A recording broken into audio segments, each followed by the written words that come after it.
പാർട്ടികളും ചർച്ച ചെയ്യുന്നതല്ലേ ഉള്ളൂ, ആരും പ്രഖ്യാപിച്ചില്ലല്ലോ.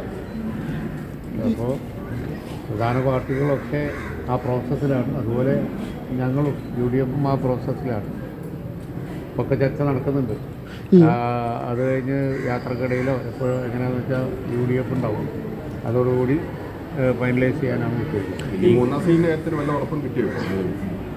അല്ല, അതാണ് ഈ ചർച്ച കഴിഞ്ഞിട്ട് മറുപടി പറയേണ്ട വിഷയമാണ്. ഈ ആവശ്യത്തിന് ലീഗ് പിന്നോട്ട് പോയോ ആവശ്യത്തിൽ നിന്ന് 3 സീറ്റ് ആവശ്യത്തിൽ നിന്ന്? അതിൻ്റെ ചർച്ച നടന്നുകൊണ്ടിരിക്കുന്നു. അതിൻ്റെ കാര്യം അവസാനം പറയാമെന്ന് പറഞ്ഞാൽ അത് പിന്നെ അപ്പോഴേ പറയാൻ പറ്റുള്ളൂ. ഇപ്പം ഇതൊരു വിവരമാണല്ലോ, കുറേ ദിവസമായല്ലോ, ഇപ്പോൾ കാര്യങ്ങളൊന്നും ഇല്ലല്ലോ.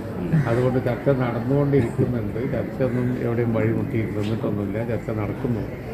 ആ ചർച്ച കഴിഞ്ഞതിന് ശേഷം UDF യോഗം, ഞാൻ ഇന്നലെ പ്രതിപക്ഷ നേതാവായിട്ടൊന്നിച്ച് ഞങ്ങളൊരു പരിപാടിയിലുണ്ടായിരുന്നു. അതുപോലെ ടെലിഫോണിൽ തങ്ങളുമൊക്കെ ആയിട്ട് സംസാരം നടക്കുന്നുണ്ട്. അങ്ങനെ പല സംസാരങ്ങളും നടക്കുന്നുണ്ട്. നടന്ന അവസാനം വൈകാതെ UDF യോഗം ഉണ്ടാവും. UDF യോഗത്തിൽ വെച്ച് ഫൈനലൈസ് ചെയ്യും. അത്ര തന്നെ എല്ലാ പാർട്ടികളും ആയിട്ടുള്ളൂ.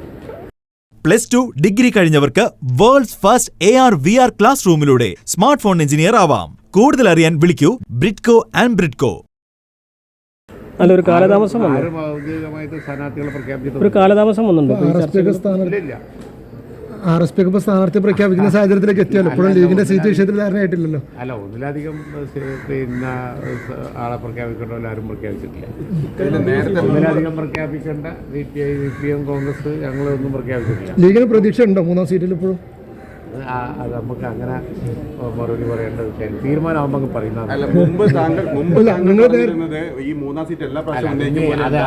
അത് ഇനി ആവർത്തിച്ച് ഇങ്ങനെ പറഞ്ഞുകൊണ്ടിരിക്കേണ്ടത് അത് ബോറ്.